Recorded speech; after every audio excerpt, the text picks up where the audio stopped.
ሰላም ጤና ይስጥልኝ ውድ የራሄል ቻናል ተከታታዮች እንዴት ናችሁ?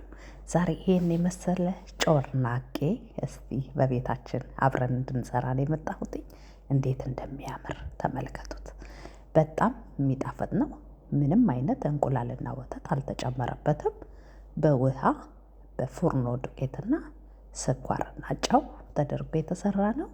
ይሄንን ሙሉውን ከመጀመራችሁ ከማየታችሁ በፊት ቻናሌን ሰብስክራይብ በማድረግ ቤተሰብ እየሆናችሁ እንድታልፉ በአክብሮት እጋብዛችኋለሁ። አመሰግናለሁ። ቀጥታ ወደ ቪዲዮው እገባለሁ ማለት ነው። እንደምትመለከቱት እዚህ ጋር ሊጡን መጀመሪያ ቀድሜ በእርሾ ከ30 ደቂቃ በፊት አብኩቼው እንደዚህ ቡኩት ብሎልኛል። እንዳውም ወደ ታች ተመልሷል በእጄ ስለነካሁትኝ እሱን ጥቁር አዝሙድ ጨምሬበታለሁ። የምትፈልጉትን ያህል የፉርኖ ዱቄትና ውሃ ነው ያደረኩት። እኛው እንደነገርኳችሁ በደንብ እሽት አርግታችሁ ካቦካችሁት በኋላ እንደዚህ ቆንጆ የሆነ ለጮርናቄ የሚሆን አይነት ሊጥ ይሆንልናል ማለት ነው።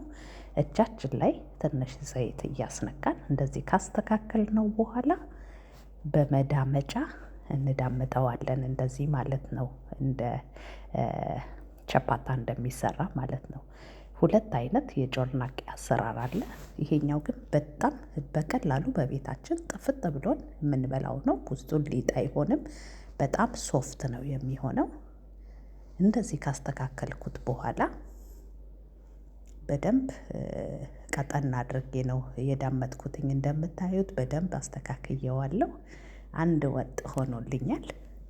ቤተሰብ ለራሄል የዩቲዩብ ቻናል አዲስ የሆናችሁ ሰዎች ካላችሁ ሰብስክራይብ በማድረግ ቤተሰብ እንድትሆኑ በአክብሮት እጋብዛችኋለሁ። እያደረጋችሁ ላላችሁ ሰዎች ደግሞ በጣም አመሰግናለሁ።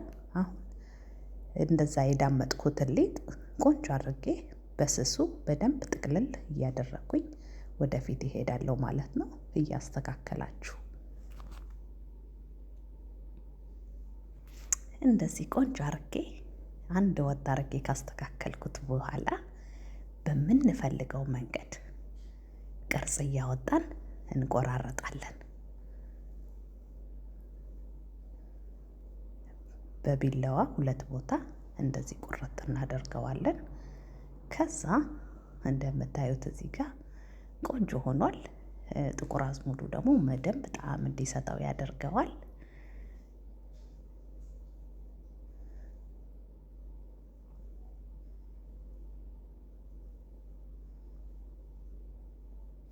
ከዛ እንደዚህ በቢላዋ በደንብ ሳናወፋፍር እንቆራረጠዋለን ማለት ነው። እርግጠኛ ነኝ ሰርታችሁ እንደምትሞክሩት።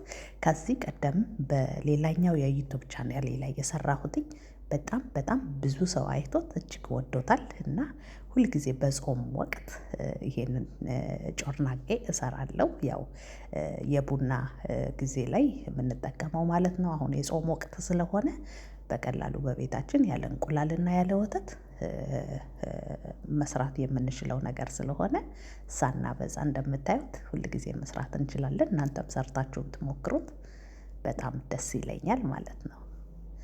ሁሉንም በዚህ መንገድ እንደዚህ እንቆራረጥና ዘይቱን ከማፍላታችን በፊት እናዘጋጃለን ማለት ነው። ሁሉ ነገር እንደዚህ ከተስተካከለና ከተቀመጠ ዘይቱ ከፈላ በኋላ እያነሳን ለመገልበጥም ጊዜ ይኖረናል። አንድ ቦታ ላይ ኮንሰንትሬት አርግተን እንዳያርብን እንዳይከረሩ እንዳይጠቁርብን በጊዜ ሁሉንም ነገር ማስተካከል እንችላለን ማለት ነው።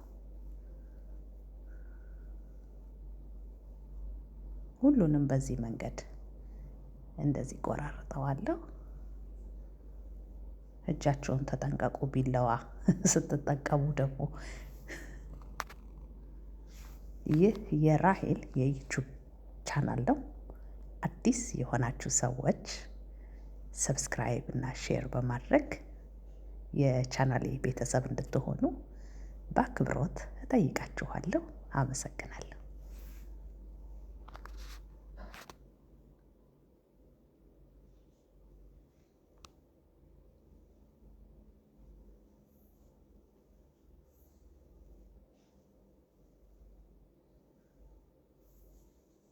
ከዚህ በመቀጠል ምንድነው የምናደርገው? እዚህ ጋር የምንጠብስበት መጥበሻ ላይ ዘይታችንን እንጨምራለን። የምንፈልገውን ያህል ያው ባያንስ ጥሩ ነው ዘይት። ምክንያቱም እንደዚህ አይነት ነገር በምንጠባበት ሰዓት ወደ ላይ በደንብ ቆንጆ ሆኖ እንዲበስልልን ዘይቱን መጠነኛ ሳናበዛም ሳናሳንስም ማድረግ አለብን። ተጨማሪ ስለሚያስፈልገኝ ትንሽ ተጨማሪ ዘይት እጨምርበታለሁ። ከዛ በደንብ እስከሚፈላ እንጠብቀዋለን። አለበለዚያ ግን ካልፈላ ዘይቱ የምንጨምረው ከሆነ ሊጡን ዘይት የመምጠጥና የመያዝ እንትን ስለሚኖረው ጥሩ አይደለም። ከዛ ሊጣችንን ትንሽ በመቀስ ቆረጥ ቆረጥ እያደረግን የፈላው ዘይታችን ውስጥ እንጨምረዋለን። ከዛ ከተወሰነ ደቂቃ በኋላ ገልበጥ ገልበጥ እያደረግን እያወጣን ሶፍት ላይ በሳህን አዘጋጅተን ማድረግ እንችላለን። ዘይቱ ወደ ታች የተረፈው ምናልባት ዘይት እንትን ብሎት ከሆነ ሶፍቱ ላይ በደንብ ምጥጥ ብሎ እንዲቀርልን ሁል ጊዜ ከሳህናችን ስር ሶፍት ማዘጋጀት እንዳንረሳ። አመሰግናለሁ። እርግጠኛ ነኝ እንደምትሞክሩት። ይህ የራሄል የዩቲዩብ ቻናል ነው። ከወደዳችሁት ሼር፣ ሰብስክራይብ በማድረግ ቤተሰብ ሆናችሁ እንድታዩ በአክብሮት እጋብዛችኋለሁ። አመሰግናለሁ። በሌላ ቀን በሌላ ቪዲዮ እስከምንገናኝ ድረስ እናንተም እስከመጨረሻው ቪዲዮውን እንድታዩ በአክብሮት እጋብዛችኋለሁ። አመሰግናለሁ። መልካም